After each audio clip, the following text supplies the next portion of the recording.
नमस्कार, स्वागत आहे तुमचं अलिशाज लाईफ या यूट्यूब चॅनलमध्ये. तर मित्रांनो, ताजा ओला मटार वर्षभर कसा स्टोअर करून ठेवायचा हे आपण इथे बघणार आहोत. सध्या बाजारामध्ये भरपूर प्रमाणात मटार आलेले आहेत. त्यापैकी चांगल्या क्वालिटीचे मटार खरेदी करायचे. मटार जरा स्वस्तही असतात ह्या काळामध्ये. मटार कशा पद्धतीने फ्रोझन करून ठेवायचा आणि तो वर्षभर सुद्धा छान टिकतो आणि अजिबात खराब होत नाही, तर चला बघूयात. इथे मी 2 किलो मटार बाजारातून आणले होते. हे चांगल्या क्वालिटीचे मटार आणायचे आहेत आपण, कारण आपल्याला ते वर्षभर टिकून ठेवायचे आहेत. हे बघा, असे मस्त टम्म मटारचे दाणे आहेत. एकदम छान हिरवेगार हे वाटाणे आहेत. मटार निवडताना चांगलेच दाणे बघून घ्यायचे आहेत. जर एखादा दाणा थोडाफार खराब असेल तर तो टाकून द्या, कारण की त्या एका मटारच्या दाण्यामुळे पूर्ण मटार हा खराब होऊ शकतो.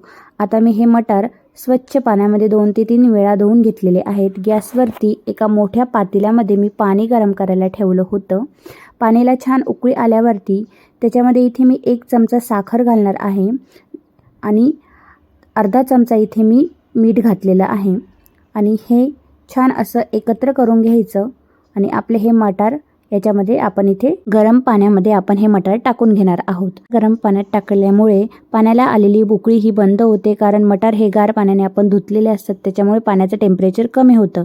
आता हे जे आपण मटार टाकलेले आहेत याला आपल्याला पूर्णपणे शिजवायचे नाही आहेत. फक्त हे जे मटार आहेत हे छान असे वरती तरंगायला हवे. हे बघा, हळूहळू 1-1, 2-2 असे सगळे मटार वरती छान असे तरंगल्यावरती आपल्याला गॅसचा फ्लेम हा बंद करायचा आहे. अशा पद्धतीने पाण्यात टाकलेले मटार हे सगळे वरती आलेले आहेत. आता हे मटार आपल्याला एका बाउलमध्ये काढून घ्यायचं आहे.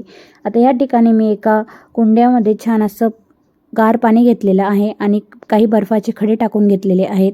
आता हे छान गार पाण्यामध्ये आपल्याला हे सगळे मटार टाकून घ्यायचे आहेत. हे बघा, अशा पद्धतीने हे सगळे मटार टाकल्यानंतर 10 मिनिट याला असंच सोडून द्यायचं आहे, म्हणजे आपले मटार छानपैकी गार होऊन जातील. तर आपले सगळे हे मटार गार पाण्यामध्ये पाण्याच्या तळाला बसले पाहिजे. हे सगळे मटार पाण्याच्या तळाला बसल्यानंतर आपण हे मटार पाण्यातून वेगळे करणार आहोत. हे बघा, अशा पद्धतीने 10 मिनिट याला असंच रिलॅक्ससाठी सोडून द्यायचं आहे.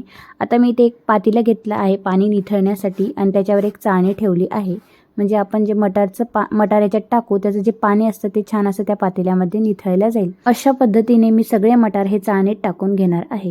हे बघा, मटारचा कलर पण तुम्ही बघू शकता, छान असा हिरवागार कलर आलेला आहे.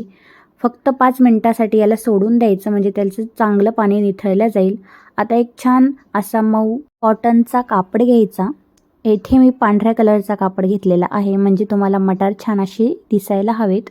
आता हे सगळे मटार मी याच्यावरती ओतून घेतलेले आहे आणि हाताने हे छान सगळीकडे व्यवस्थित मी पसरवून घेते आहे.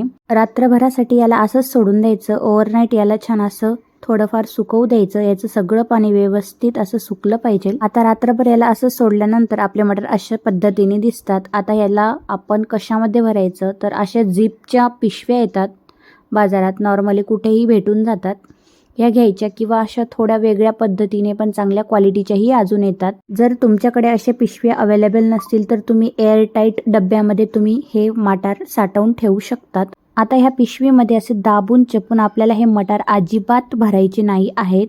इथे अर्धा प्रमाणातच, म्हणजे पिशवीचा अर्ध्या प्रमाणातच आपल्याला हे मटार भरायचे आहेत. हे बघा, पिशवीची साईज बघू शकतात आणि मी मटार किती याच्यात भरलेले आहेत ते बघू शकतात.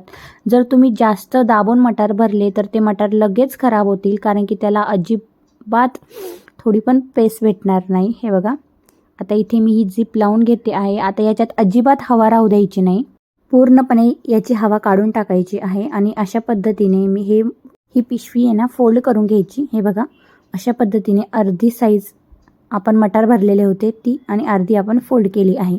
असेच दुसऱ्याची पण करून घ्यायची आहे. आता हे 2 किलोचे मटार तुम्हाला वर्षभर टिकून राहतील. अत्यंत सोपी व सरळ रेसिपी आहेत. बाजारात मटार स्वस्त झालेले आहेत.